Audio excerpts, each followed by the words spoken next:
One of the most fascinating things about going to the coastline for like the peace of looking for things is I find myself on a long windy road, and sometimes I get trapped behind a very, very slow car, and I'm very aware that I'm like headed out there for the idea of going to find peace, but sometimes all I can think about is the annoyance of the slow driver in front of me that's probably actually taking the time to enjoy the beautiful scenery.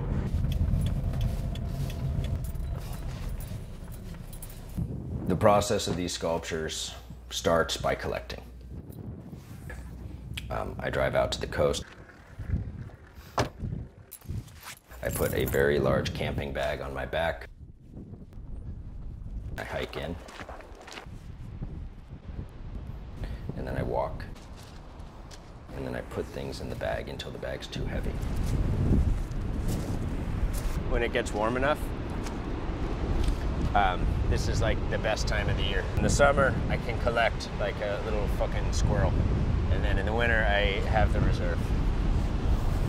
On the days that are the best, it's literally just wandering, looking for what strikes my eye as beautiful. You know, if I'm having a day where I feel very grateful for being there, my eyes tend to open a lot wider. See, that part of a seal, probably. Look at that. That is a thigh. Seal shoulder blade, like a butterfly wing.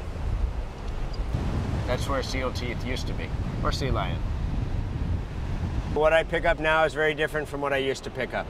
The ocean salt wood tends to stay like very dried out and very hard, and what's left is the hardest part of the wood, and the like pointless part of the wood get knocked off by the waves, and so what you're left with is like the real wood underneath the filler wood that just kind of takes up space on the outside.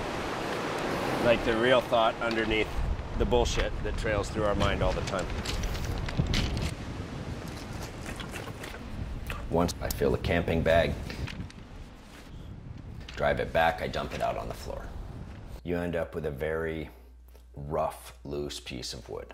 I start using saws and knives, where I'll cut the large pieces off, I'll break them, I'll chop an end off, and then I get a very loose form. I'll take a smaller knife and I'll start whittling parts of it.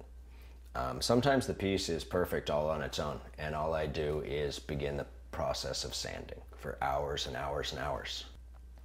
Then you stain it, and then you assemble it. It can take between 1 and 4 hours to sand each piece, hundreds of pieces being put together, stained, and then assembled. It takes quite a while, you know, and how the final piece looks is almost impossible to determine.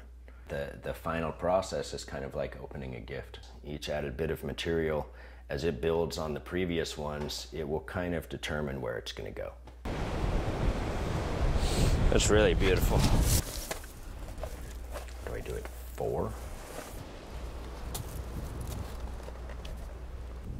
Same reason anyone does anything. We're people, we make things. We're really good at making things, and we're really good at destroying things.